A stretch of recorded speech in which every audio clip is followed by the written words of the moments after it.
अच्छा बच्चों, ये जो है ना माइनस इंफिनिटी नहीं है, दिस इज प्लस इंफिनिटी। चलो मैं एक बार फिर से बता दे रहा हूँ। जैसे यहाँ ध्यान से देखो, हमारे पास फंक्शन क्या था, y is equal to f x is equal to 1/x। यहाँ पे क्या था, x बिलोंग्स टू r-0। ये था ना हमारे पास फंक्शन। तो तुम ऐसे देखो,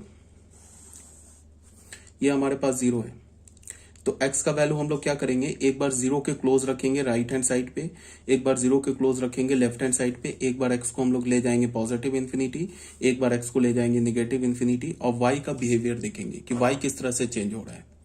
ठीक है ना। तो सबसे पहले हमने क्या किया कि मान लो कि x का वैल्यू 0.001 रखा, तो यहां से हमें y क्या मिल गया, y मिल गया 1 10 100 1000 मिल गया। x का वैल्यू 0.01 रखा, तो यहां से हमें y क्या मिल गया, y मिल गया 100। x का वैल्यू हमने 0.1 रखा, तो यहां से y क्या मिल गया 10। तो ये बताओ सबसे क्लोज कौन सा नंबर होगा, 0 के राइट हैंड साइड से ये नंबर होगा, सबसे छोटा है, उसके बाद ये होगा, उसके बाद ये होगा।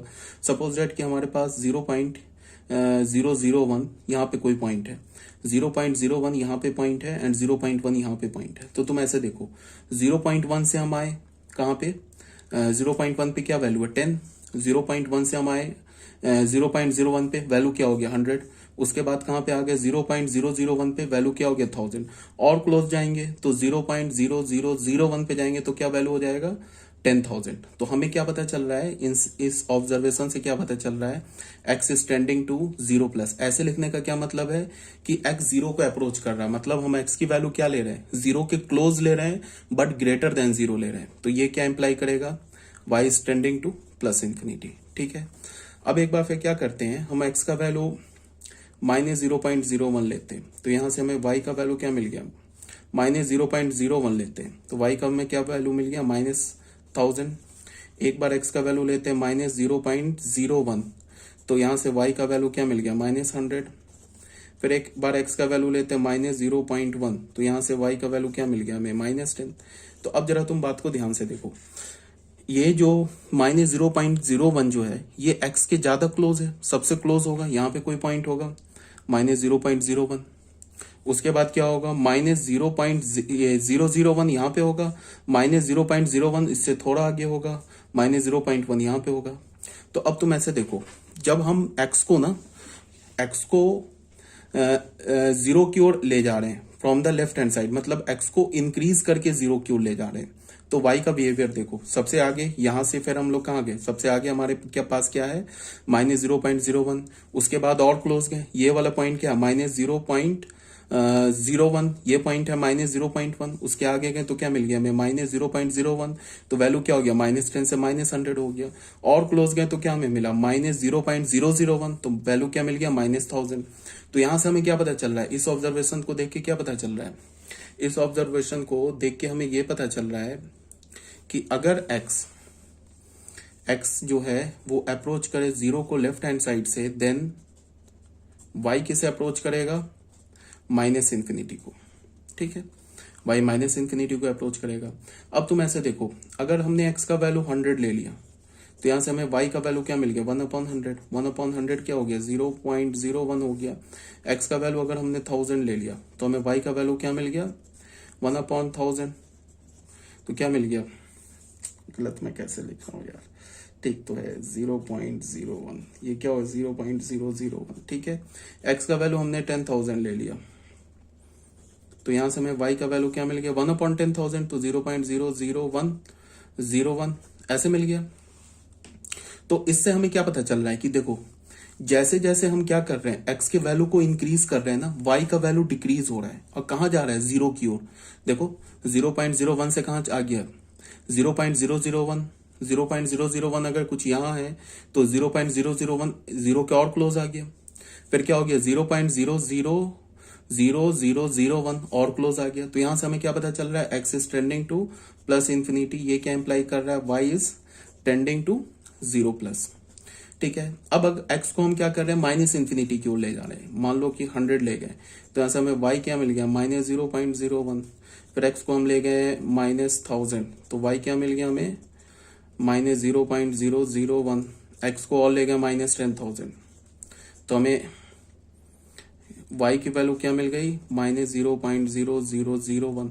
तो यहां से हमें क्या पता चल रहा है, जैसे ये देखो सबसे दूर पॉइंट कौन सा होगा, ये वाला पॉइंट होगा, ठीक है, सबसे दूर। तो -100 के बाद हम लोग आ गए -1000 पे, x को यहाँ पे माइनस कुछ 100 होगा, फिर आ गए -1000, यहाँ पे कुछ होगा, फिर -10,000, यहाँ पे कुछ होगा। तो जैसे जैसे हम x को ना, जैसे ये देखो, जैसे जैसे हम x को क्या करते जा रहे हैं, x को हम जैसे जैसे डिक्रीज करते जा रहे हैं, y वैसे वैसे क्या होता जा रहा है, इंक्रीज होता जा रहा है, y वैसे वैसे इंक्रीज हो रहा है। अगर हम x को डिक्रीज कर रहे हैं, ठीक है, -∞ की ओर ले जा रहे हैं, तो अगर हम x को -∞ की ओर ले जा रहे हैं तो y का वैल्यू क्या हो रहा है, डिक्रीज नहीं हो रहा है, y का वैल्यू इंक्रीज हो रहा है। जैसे तुम देखो -100 पे क्या है, -100 पे y का वैल्यू क्या, -0.01, ठीक है। और हमने क्या किया, उसके बाद हमने -100 से -1000 पे ले गए, तो y का वैल्यू क्या हो गया, -0.001। तो ये -0.01 से कहाँ आ गया y, -0.001। तो y का वैल्यू क्या हुआ, y का वैल्यू अगर हम क्या हो रहा है, y का वैल्यू इंक्रीज हो रहा है। देखो अगर ये माइनस हटा दोगे ना तो कौन सा वैल्यू बढ़ा है, ये 0.01 बढ़ा है, तो माइनस लगा दिए तो ये छोटा हो गया ना, तो उसके बाद ये छोटा हो गया। अब ये माइनस दोनों से हटा दो तो कौन सा वैल्यू बढ़ा है, वैल्यू तो 0.001 ग्रेटर है ना 0.0001 से। तो अगर माइनस लगा दे तो फिर क्या हो जाएगा, ये वैल्यू छोटा हो जाएगा। तो इसका मतलब क्या हो रहा है, y का वैल्यू क्या हो रहा है, अगर हम x को -∞ की ओर ले जा रहे हैं तो y का वैल्यू क्या हो रहा है, y का वैल्यू जो है वो इंक्रीज कर रहा है, डिक्रीज नहीं कर रहा है, इंक्रीज कर रहा है। और इंक्रीज करके कहां जा रहा है, जीरो की ओर जा रहा है, from the left hand side. तो हम यहाँ क्या लिखेंगे, x is tending to -∞ implies y is tending to 0 from the left hand side. तो यहां से हमें क्या पता चल रहा है, देखो ध्यान से, यहां से हमें यह पता चल रहा है कि अगर हमने x को 0+ की ओर ले गए तो यहां से ये क्या इंप्लाई करेगा, y किसे करेगा, अप्रोच टू पॉजिटिव इंफिनिटी। अगर हम x को पॉजिटिव इंफिनिटी ले गए तो यहां से क्या होगा, y क्या होगा, 0+ को। अगर हम x को 0- ले गए तो यहां से हमें क्या पता चला, y is tending to -∞। x को अगर हम -∞ की ओर ले गए तो हमें क्या पता चलेगा, y इज टेंडिंग टू 0-। ठीक है, अब इस फंक्शन का ग्राफ ड्रॉ करेंगे। 0 तो रख नहीं सकते x में, बिकॉज 0 तो डोमेन है नहीं। अब इस फंक्शन का ग्राफ ड्रॉ करते हैं, तो एक बार देख लेते हैं ग्राफ क्या होगा इस फंक्शन का। सॉरी, दिस इज, ठीक है, 0 पे तो कोई वैल्यू एग्जिस्ट नहीं करेगा। अब देखो x को अगर हम यहाँ पे देखो 0+ की ओर ले जा रहे हैं, ये 0 है, 0+ की ओर ले जा रहे हैं तो y का वैल्यू क्या होगा, पॉजिटिव इंफिनिटी को आ रहा है, यहाँ पे कुछ ऐसे होगा। और जब x को हम पॉजिटिव इंफिनिटी की ओर ले जा रहे हैं तो y का वैल्यू क्या जा रहा है, 0+ को, तो ग्राफ कुछ यहाँ ऐसे होगा। तभी तो y क्या हो रहा है, देखो y घट रहा है ना, घट के क्या जा रहा है, 0+ की ओर आ रहा है। तो ग्राफ क्या होगा, 0 से लेके पॉजिटिव इंफिनिटी तक ग्राफ कुछ ऐसा होगा। ठीक है, अब आ जाते हैं x के वैल्यू को 0- की ओर यहां ले जा रहे हैं तो y कहां जा रहा है, -∞ की ओर। तो जैसे x को इधर ले जाएंगे तो y -∞ की ओर जाएगा, तो ग्राफ कुछ ऐसा होगा। और x को -∞ की ओर ले जाएंगे तो y क्या होगा, 0-, तो ग्राफ कुछ यहाँ पे होगा। तो ये ग्राफ ऐसा बन जाएगा, ठीक है ना। तो ये final y is equal to 1/x का ग्राफ आ गया। y is equal to 1/x का ग्राफ कैसा होगा, ऐसा, ये ऐसे।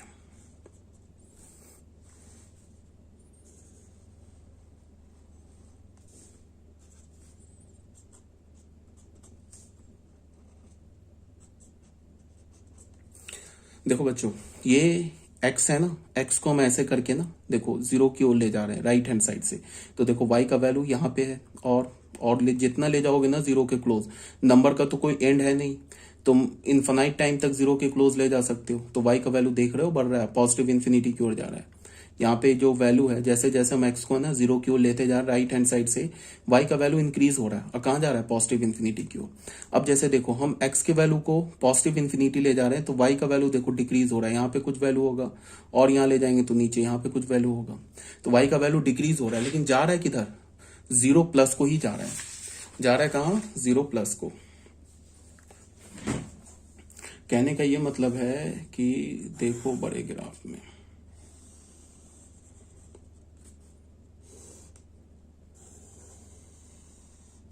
देखो x के वैल्यू को यहाँ रखा तो y का वैल्यू कुछ यहाँ से ऐसे हम देखेंगे ना, ये है ना y का वैल्यू, x को और क्लोज ले गए तो यहाँ से y का वैल्यू यहाँ हो गया, देखो बढ़ गया। फिर x को और क्लोज ले गए तो यहाँ पे आ गया, y का वैल्यू देखो और बढ़ गया। तो इसका क्या मतलब है, जैसे जैसे x है ना, x अप्रोच करेगा 0+ को तो यहाँ से क्या इंप्लाई करेगा, y अप्रोच करेगा पॉजिटिव इन्फिनिटी को। अब जैसे देखो हम x को दूर ले जा रहे हैं, यहाँ पे ये y का वैल्यू हो गया और दूर ले गए तो ये y का वैल्यू हो गया, घट गया ना, y का वैल्यू कम होता जा रहा है। तो यहाँ से हमें क्या पता चल रहा है कि जब x हमारा पॉजिटिव इन्फिनिटी को अप्रोच करेगा तो y क्या करेगा, 0 का अप्रोच तो करेगा बट राइट हैंड साइड से, क्योंकि ये जो y का वैल्यू है ना ये 0 से बड़ा है बट 0 के क्लोज जा रहा है, तो 0 का अप्रोच करेगा राइट हैंड साइड से। अब तुम देखो x के वैल्यू को ना तुम 0 लेस देन यहां से ले जाओ, 0 की ओर ले जाओ लेफ्ट हैंड साइड से तो y का ये वैल्यू आ गया, ठीक है, और ले जाओ क्लोज तो y का वैल्यू देखो मैग्नीट्यूड वाइज तो y का वैल्यू इंक्रीज हो रहा है, ठीक है, बट अगर तुम एल्जेब्रिक देखोगे तो y का वैल्यू डिक्रीज हो रहा है, बिकॉज ये क्या है, ये 0 के जो ये निगेटिव y एक्सिस पर है। तो ये जो वैल्यू है ना y एक्सिस का, ये जो y एक्सिस का वैल्यू ज्यादा छोटा है किसके कंपैरिजन में, इसके कंपैरिजन में, ठीक है। और क्लोज लाओगे तो y का वैल्यू और क्या हो जाएगा, देखो और छोटा हो गया, और क्लोज लाओगे तो y का वैल्यू और छोटा हो गया, ठीक है। मैग्नीट्यूड वाइज तो बढ़ रहा है बट इसको एल्जेब्रिक वाइज क्या हो रहा है, ये y का वैल्यू डिक्रीज हो रहा है। तो यहां से हमें क्या पता चला कि अगर हम x को 0 माइनस की ओर ले जाएं लेफ्ट हैंड साइड से तो क्या करेगा, y कहां जाएगा, माइनस इन्फिनिटी की ओर जाएगा।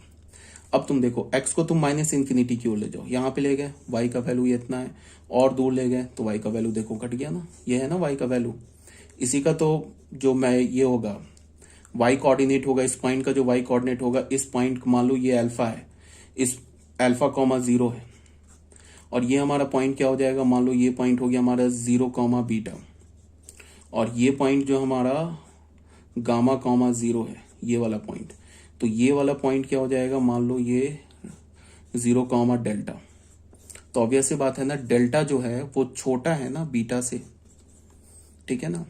इसका एफ, ये डेल्टा क्या है, एफ ऑफ गामा छोटा है ना एफ ऑफ अल्फा से, समझ रहे हो ना बात को। तो यहां से हमें क्या पता चला कि अगर हम x को ना माइनस इन्फिनिटी की ओर ले जाएं तो यहां से हमें क्या पता चलेगा, y 0 की ओर जा तो रहा है but my left hand side से। देखो ये जो वैल्यू सब आ रहा है ना y का, ये सब तो निगेटिव है ना, ये वैल्यू आया फिर ये वैल्यू आई, ये सब तो निगेटिव है। तो फाइनली हमारा ग्राफ कंप्लीट हो गया, ये वाला जो था y इक्वल टू 1/x का। रेंज के लिए तुम देख लो, अगर तुम इस ग्राफ का ना अगर तुम रिफ्लेक्शन लोगे या शेडो लोगे y एक्सिस पर तो 0 नहीं आएगा, 0 के बाद सारे रियल नंबर आ जाएंगे अप टू पॉजिटिव इंफिनिटी। और इस ग्राफ का तुम रिफ्लेक्शन लोगे तो 0 नहीं आएगा और 0 के बाद सारे निगेटिव रियल नंबर्स आ जाएंगे। तो इसका क्या मतलब हुआ, range of the function is all real number except 0, ठीक है। अब क्वेश्चन नंबर 11 में आ जाओ, square root function. Square root function में क्या है, स्क्वायर रूट फंक्शन में हमने एक फंक्शन डिफाइन किया, from the set of all non negative real number to the set of all real number. Function हमने क्या बोला, y is equal to f x is equal to root x. तो function का domain तो पहले given है, set of all non negative real number, और ये y is equal to f x is equal to root x है। तो इस फंक्शन का डोमेन तो हो गया 0 टू इन्फिनिटी। अब क्या है कि तुम ऐसे देखो, हमें पता है ना कि स्क्वायर रूट के अगर हम जितने बड़े नंबर का स्क्वायर रूट लेंगे उसका स्क्वायर रूट उतना ही बड़ा होगा। 0 का स्क्वायर रूट 0 होगा, 4 का स्क्वायर रूट 2 होगा, 16 का स्क्वायर रूट क्या होगा 4 होगा, 36 का स्क्वायर रूट क्या होगा 6 होगा। तो जैसे जैसे हम x को बढ़ाते जाएंगे ना वैसे वैसे y बढ़ता जाएगा, जैसे जैसे हम x को बढ़ाते जाएंगे वैसे वैसे y का वैल्यू क्या होता जाएगा, इंक्रीज होता जाएगा। और x इज इक्वल टू 0 होगा तो y का वैल्यू क्या होगा 0, और x का वैल्यू हम निगेटिव ले नहीं सकते, x का वैल्यू 0 टू इन्फिनिटी ले सकते हैं बिकॉज ये पॉजिटिव स्क्वायर रूट है। ऐसे कोई भी स्क्वायर रूट हो या इवन रूट हो उसमें x जो है वो निगेटिव नहीं हो सकता है, तो 0 हो सकता है तो पॉजिटिव हो सकता है। तो ये तो क्या है, इवन स्क्वायर रूट है ना, इवन पॉजिटिव स्क्वायर रूट है। तो इवन पॉजिटिव स्क्वायर रूट है तो इवन है, तो इसके लिए क्या होगा, x क्या होगा greater than equals to 0। Positive square root है तो y क्या होगा, greater than equals to 0, y negative नहीं हो सकता। हाँ, यहाँ पे अगर मैं -√x दे दूं ना, तो -√x क्या हो जाएगा, इवन निगेटिव, क्या हो जाएगा, इवन निगेटिव स्क्वायर रूट। अगर इवन निगेटिव स्क्वायर रूट की बात करेंगे तो फिर x क्या होगा, x तब भी ग्रेटर देन इक्वल्स टू 0 होगा, बट y क्या हो जाएगा, y less than equals to 0 हो जाएगा। यहाँ पे y क्या है, greater than equals to 0, y का वैल्यू निगेटिव नहीं हो सकता अगर पॉजिटिव स्क्वायर रूट है, और positive square negative square root है तो y का वैल्यू पॉजिटिव नहीं हो सकता। ठीक है, तो यहाँ हमारा ग्राफ आ गया, 0 पे 0 हो गया, और जैसे जैसे हम लोग x को बढ़ाते जा रहे हैं ना, ये ग्राफ ऐसे करके ना, ये ऐसे करके चलता जाएगा अप टू पॉजिटिव इन्फिनिटी, ऐसे ऊपर बढ़ता जाएगा। ये देख रहे हो ऐसे स्लोप है, बट ये ग्राफ ऐसे ऐसे करके ऊपर बढ़ता जाएगा। तो ये ऐसे नहीं कि यहां तक आके रुक गया है, ये ग्राफ कंटिन्यू ऐसे बढ़ रहा है। थोड़ा सा और करना चाहते हो, ऐसे ले लो, इसको हटाओ, ये ऐसे करके ना ग्राफ ऐसे ऊपर बढ़ता जाएगा। कहां तक, ऐसे ऐसे ऐसे बढ़ाते जाओ अप टू पॉजिटिव इन्फिनिटी तक बढ़ता जाएगा। तो कहने का क्या मतलब है कि इस फंक्शन का डोमेन हो गया set of all non negative real number, इस फंक्शन का रेंज हो गया set of all negative non negative real number, और ये फंक्शन का ग्राफ हो गया। ठीक है, अब यहाँ पे एक क्वेश्चन अक्सर उठता है कि बच्चे बोलते हैं कि ये ग्राफ ऐसे ही क्यों बन गया, ये ग्राफ ऐसे ही क्यों बन गया, ये ग्राफ ऐसे क्यों नहीं बना, ये जो ग्राफ है ऐसे भी तो बन सकता था, ऐसे भी तो बन सकता था ये ग्राफ। ऐसे भी देखो y बढ़ रहा है, x बढ़ रहा है, तो y बढ़ता जा रहा है। तो इसका ये जवाब है कि अभी तो जो ग्राफ बताया जा रहा है उसको याद कर लो। ग्राफ का जो शेप होता है ना, कैसे होगा, ऐसे भी हो सकता था ग्राफ, ग्राफ एक्चुअल में तो ऐसे है, ठीक है, बट ग्राफ तो ऐसे भी हो सकता था। यहाँ भी देखो x बढ़ रहा है तो y भी बढ़ रहा है, तो बट ग्राफ का जो शेप होता है ना, वो हमें लिमिट से, कंटिन्यूटी से, डिफरेंसिबिलिटी से जाके पता चलता है। तो अभी 11th क्लास के लिए बोल रहा हूँ कि बस ग्राफ को रट जाओ। 12th क्लास में क्या होगा, जब अभी हम आगे कंटिन्यूटी डिफरेंसिबिलिटी पढ़ाएंगे तो उसमें एओडी जो हमारा एप्लीकेशन ऑफ डेरिवेटिव चैप्टर होगा, तब जाके ग्राफ का एक्चुअल शेप पता चलेगा कि ग्राफ ऐसे ही क्यों हुआ, ये ग्राफ जो y is equal to √x का वो ऐसे ही क्यों हुआ, ऐसे क्यों नहीं हुआ। ठीक है, तो अब ये 11th को मैं क्या बोल रहा हूँ कि जो भी ग्राफ बताया जा रहा है उसको रट जाओ। अभी इसके चक्कर में मत पड़ो कि ग्राफ का शेप ऐसे ही क्यों हुआ, ऐसे भी तो हो सकता था ग्राफ, ये भी तो इंक्रीज कर रहा है, ऐसे नहीं होगा, ग्राफ ऐसे ही होगा। अभी तुम तो रट जाओ, क्योंकि अभी आगे जब 12th में आओगे और बाकी सारे चैप्टर्स पढ़ोगे तो ग्राफ का शेप डिसाइड करोगे कि ग्राफ कनकेव, इसे हम क्या बोलते हैं, इसे हम ऐसे, अगर ग्राफ है ना, ये से बोलते हैं concave upward, sorry concave downward, और ऐसे ग्राफ होगा उसे हम क्या बोलेंगे, कनकेव अपवर्ड। तो कनकेव अपवर्ड ग्राफ कब होता है, कनकेव डाउनवर्ड ग्राफ कब होता है, वो सब आगे पढ़ेंगे हम लोग। ठीक है, अब आ जाओ negative square root. Negative square root में क्या है, निगेटिव स्क्वायर रूट में हमारे पास है y is equal to f x is equal to -√x। ठीक है, इस फंक्शन का जो डोमेन है वो क्या हो गया, 0 to infinity, set of all non negative real number to all real number. अब इस फंक्शन का जो रेंज होगा ना, वो क्या होगा, set of all non positive real number. Non positive real number बोलने का क्या मतलब हो गया, -∞ टू 0। ठीक है, तो इस ग्राफ का भी शेप रट जाओ, ऐसे ही होगा, ये ऐसे नीचे बढ़ता जाएगा ये ग्राफ। और ग्राफ जितने भी बोल रहा हूं ना, इन सब ग्राफ को रट जाओ, ये बिल्कुल बहुत मतलब कि फंक्शन चैप्टर का समझो कि ये बिल्कुल फाउंडेशन है ग्राफ। ग्राफ याद रखना, ग्राफ का प्रॉपर्टी याद रखना बहुत इंपॉर्टेंट है। ठीक है, डोमेन याद रखना, रेंज याद रखना, ग्राफ याद रखना, प्रॉपर्टी याद रखना बहुत ही इंपॉर्टेंट, मोस्ट इंपॉर्टेंट है। ठीक है, अब आ जाओ 13th फंक्शन में, स्क्वायर फंक्शन। स्क्वायर फंक्शन क्या है, y is equal to f x is equal to x square. Function हमारा क्या है, R है। ठीक है, तो ये जो ग्राफ होगा ऐसे होगा, ये पैराबोलिक टाइप होगा, y is equal to x square. ठीक है, इसको भी रट जाओ, ये पैराबोला का जो वर्टेक्स होता है, ये वर्टेक्स होता है, ये कहां से पास करता है, ओरिजिन से। इस फंक्शन का डोमेन, अगर मैं तुमको सिर्फ ये ग्राफ दिखाऊं और डोमेन बोलूं, तो डोमेन क्या होगा, ऑल रियल नंबर। रेंज क्या होगा, रेंज होगा set of all non negative real number, 0 to infinity. देख लो ना, इस फंक्शन का अगर शैडो लोगे तो सिर्फ पॉजिटिव रियल नंबर कंसीडर, ये शैडो में क्या बनेगा, पॉजिटिव रियल नंबर पे शैडो बनेगा इंक्लूडिंग 0। तो set of all non negative real number इस फंक्शन का क्या हो गया, रेंज हो गया। तो ये था हमारा फंक्शन नंबर 13। अब आ जाओ बच्चों फंक्शन नंबर 14 पे आ जाओ। फंक्शन नंबर 14 क्या है, क्यूब फंक्शन।